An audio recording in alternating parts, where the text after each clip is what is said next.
रात के 11:30 पर रेलवे स्टेशन वीरान था। विशाल प्लेटफॉर्म नंबर 7 की ओर देख रहा था, जहां के बारे में अफवाह थी कि आधी रात को एक अदृश्य ट्रेन गुजरती है, जिसमें जो चढ़ता है वो कभी लौट कर नहीं आता। स्टेशन मास्टर ने उसे चेताया, लेकिन विशाल ने इसे सिर्फ एक बुजुर्ग की कहानी समझा।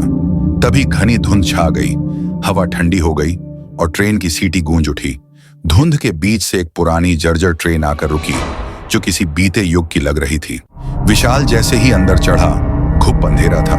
हल्की हल्की पीली रोशनी में अजीबोगरीब यात्री बैठे थे, जिनकी बुझी हुई आंखें और पुराने जमाने के कपड़े देखकर उसका खून ठंडा पड़ गया। पास बैठी एक बुजुर्ग औरत फुसफुसाई, तुम्हें नहीं आना चाहिए था, अब तुम भी फंस जाओगे। तभी ट्रेन अचानक तेजी से दौड़ने लगी। विशाल ने खिड़की से बाहर देखा तो पाया कि ट्रेन किसी अनजान दुनिया में थी।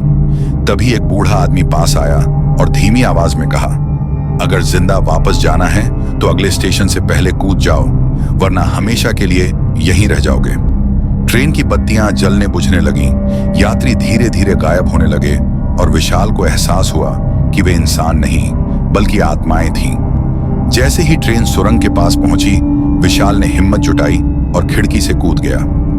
होश आने पर वह रेलवे स्टेशन के पास पड़ा था, लेकिन सबसे चौंकाने वाली बात, उसकी जेब में एक पुराना ट्रेन टिकट था, जिस पर तारीख 15 अगस्त 1947 लिखी थी।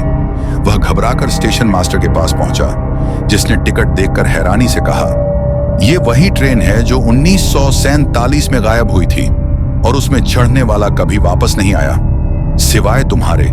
कैमरा धीरे धीरे झूम आउट होता है। स्टेशन पर घना कोहरा छा जाता है और स्क्रीन पर चमकता है, कुछ रहस्य कभी हल नहीं होते। क्या तुम भी उस ट्रेन में सफर करना चाहोगे?